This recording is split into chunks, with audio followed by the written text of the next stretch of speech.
Bon, dernière partie sur le plateau. Donc un sacré chantier encore. Donc il y avait le camion. Là aussi ça prend énormément de temps. Donc je dégraisse. Ensuite je passe un après phosphatant sur tout le plateau. Dessus, dessous, partout. Une fois que j'aurai posé le phosphatant, je viendrai mettre un coup de mastic sur ces rebords ici. Comme j'ai pas mal meulé. Voilà, on sent des petites aspérités. Là, il y a des petits coups de meuleuse qui sont assez méchants. J'en profiterai aussi pour mettre du joint de carrossier ici dans les passages de roues. Concernant les trous qu'il y a pour les attaches de tiroirs, dans la dernière vidéo, j'ai eu quelques commentaires. C'est une cornière, ce n'est pas un tube.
Je ne vais pas en mettre beaucoup, parce que j'ai pas d'apprenti pour le poncer.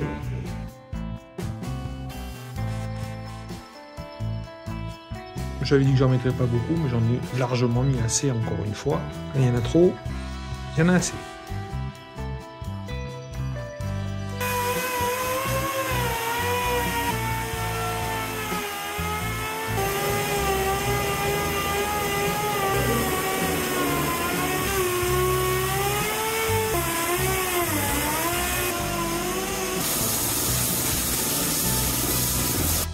Donc là j'ai bien soufflé, je vais passer un petit coup de dégraissant et un petit coup d'après juste là-dessus.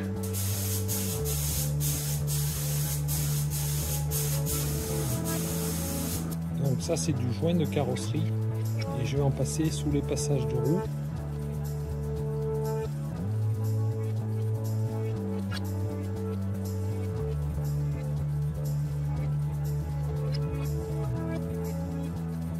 Donc j'ai mis du joint aussi ici, j'en ai plus de gris, je vais en mettre du noir ici et tout le tour des carrés là.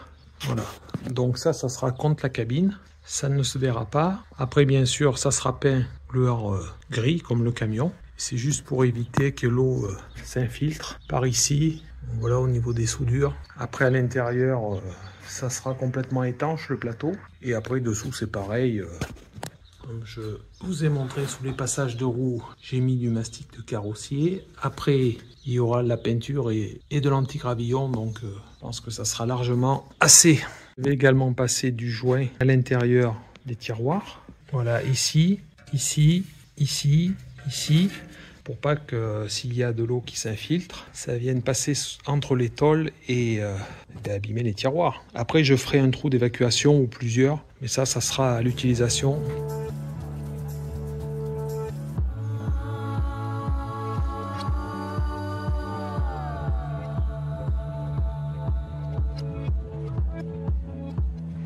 Un petit peu d'autopromotion. La fiche d'atelier Hervé19, disponible sur mon site internet. Elle reprend beaucoup d'éléments dont le diamètre de pré-perçage pour faire les différents taraudages, les vitesses de coupe pour le tournage, un abac de perçage, les calculs de périmètre et d'air ainsi que les calculs de volume, calcul de trigonométrie et Pythagore, règle de 3 avec exemple, le nombre d'or et la suite de Fibonacci, des tableaux de conversion des différentes unités de mesure, la loi d'Ohm pour les calculs électriques, la température de l'acier en fonction de la couleur et les conversions de température. Toutes les infos sur mon site internet, lien dans la description. Revenons à nos moutons. Bon, je suis prêt à passer la peinture. J'ai tout nettoyé, soufflé. Donc là, ça va être la couche définitive. Donc, comme le 4x4 du gris. Aujourd'hui, il fait beau. Il doit faire 23-24 degrés. Pas de vent. Toutes les conditions sont réunies, comme on dit. Donc, je passe le gris partout, même dessous. Et après, quand j'aurai fait ça, ce sera fini pour la peinture du plateau. Il me restera juste à mettre un petit peu d'anti-gravillon au niveau des passages de roue, c'est tout. Et j'en mettrai sûrement aussi sous les tiroirs. Vous verrez ça plus tard.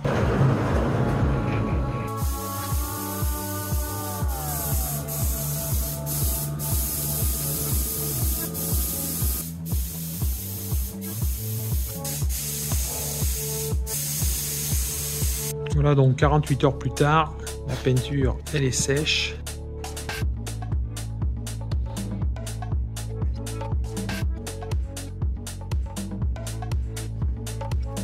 Pour les tiroirs, je vais mettre des cornières plastique ou PVC comme ceci que je vais coller ici et ici. Donc c'est pas très épais, ça me permettra d'avoir une meilleure coulisse sur le plateau en fait. J'ai déjà essayé ce système sur une autre utilisation il y a un moment. C'est assez solide, ça tient bien. Donc je vais refaire comme ça. De toute façon, si ça va pas à long terme, ça sera assez facile à modifier. Donc je vais en mettre une ici, sur tous les tiroirs de chaque côté. Bien sûr, les couper, les coller. Ensuite, entre les deux cornières PVC, donc, je mettrai de l'anti-gravillon sous le tiroir. Comme cette partie va se retrouver sous le plateau et pourrait éventuellement prendre des projections des roues. Ça permettra de protéger et d'enlever l'effet de résonance. Ça va protéger aussi sur le côté. Ça évitera que ça frotte. Je pense que c'est pas mal. C'est parti.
Maintenant, on va remettre le plateau sur le camion. Donc j'ai mis une couverture pour protéger la cabine. Donc pour la fixation sur le châssis, il y a les deux pattes ici. Qu'il y a au milieu, là, je ne vais pas les fixer. Ça sert à rien, je vais faire 3 points en fait, un devant. Il y en a une ici, dessous, on a le plateau, voilà. Et 2 points derrière où il y a les boulons.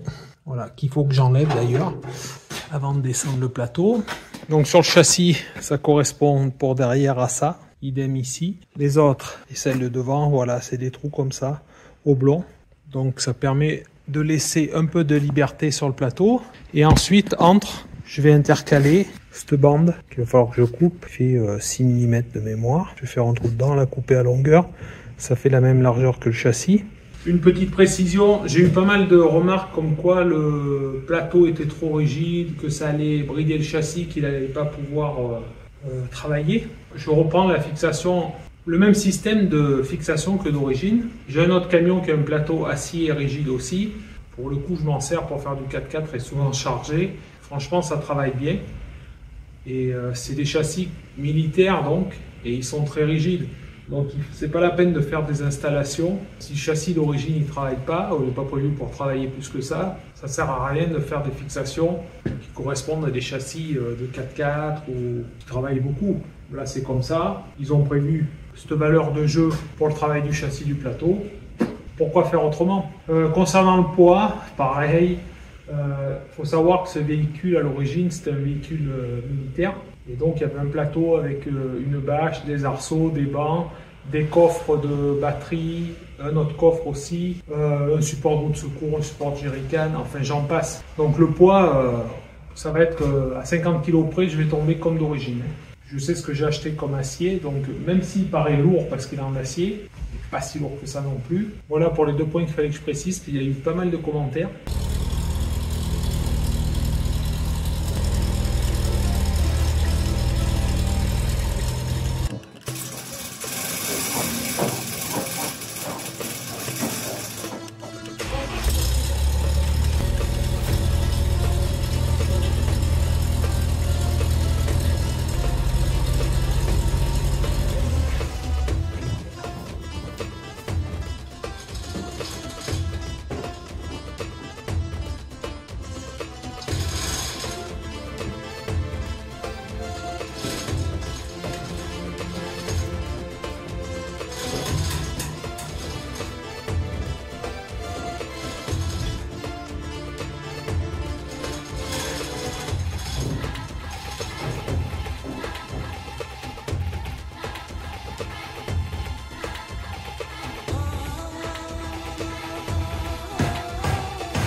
Il ne va pas s'envoler. Donc ce qui est important aussi, c'est de ne pas trop bloquer le plateau. Donc j'ai mis des écrous freins, des knee-stop. Et d'origine, il y avait un écrou avec un contre-écrou. Il ne faut pas trop que ça soit serré. Un petit peu, mais pas trop pour que ça puisse justement bouger un petit peu, même si je le répète là-dessus, ça ne sert pas à grand-chose. C'est tellement rigide, c'est un bout de bois.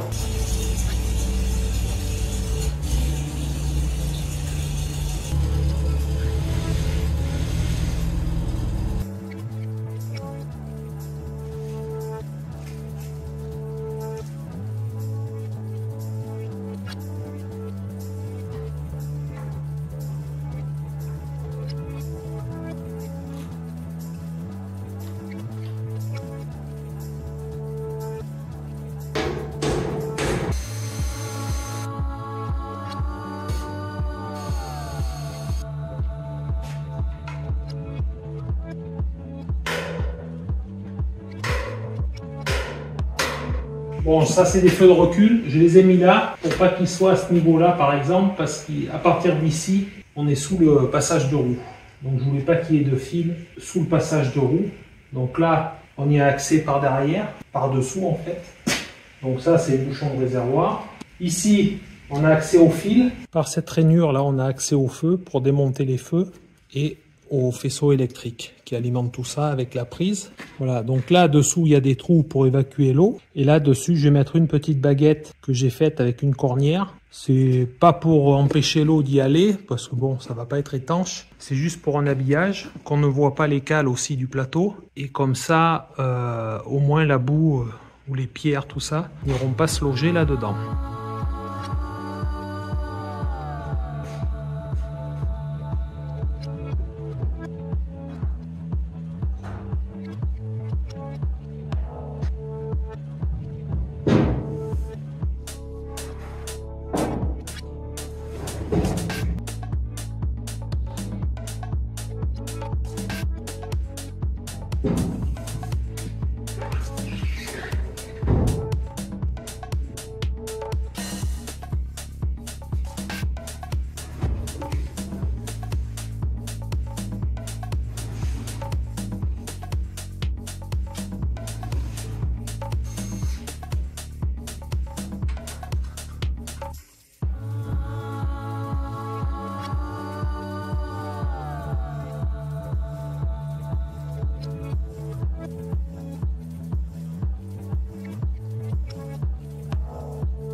Bon, voilà un petit essai. Bon, la restauration est terminée.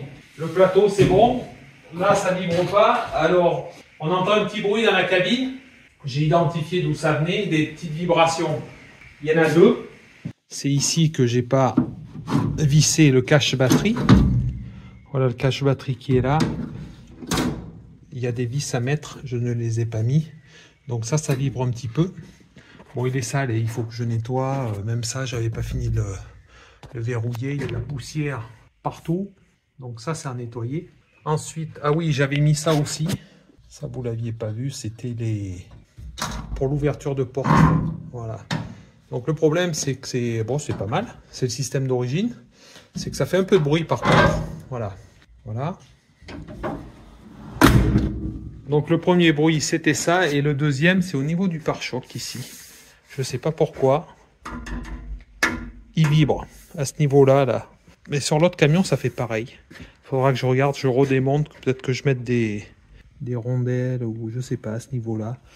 En tout cas, il vibre un peu à un certain régime. Côté tiroir, je ne les entends pas. Donc c'est un petit essai vite fait, juste pour voir s'il freinait bien, s'il se comporte bien. Franchement, c'est bien. Ensuite, là, je vais le passer au contrôle technique. Donc l'isolant de cabine, j'en ai pas mis, je pense pas en mettre, je verrai, peut-être que j'en mettrai. Mais j'aime bien le style de ce camion, c'est-à-dire très simple, brut, entre le tracteur et le camion, quoi. La prochaine vidéo, je vous dirai combien ça m'a coûté. Je ferai un récapitulatif depuis le début, en indiquant les coûts et le temps que j'y ai passé. Dites-moi dans les commentaires à combien vous estimez le prix des pièces, c'est-à-dire ce que j'ai mis en achat en pièces, pas en main d'œuvre, juste en pièces. Voilà, comme les pneus, tout ce que j'ai acheté pour refaire le camion. Si vous avez une idée, avec les consommables, hein, le papier à poncer, le diluant, toutes ces choses-là, il faut les compter. Hein.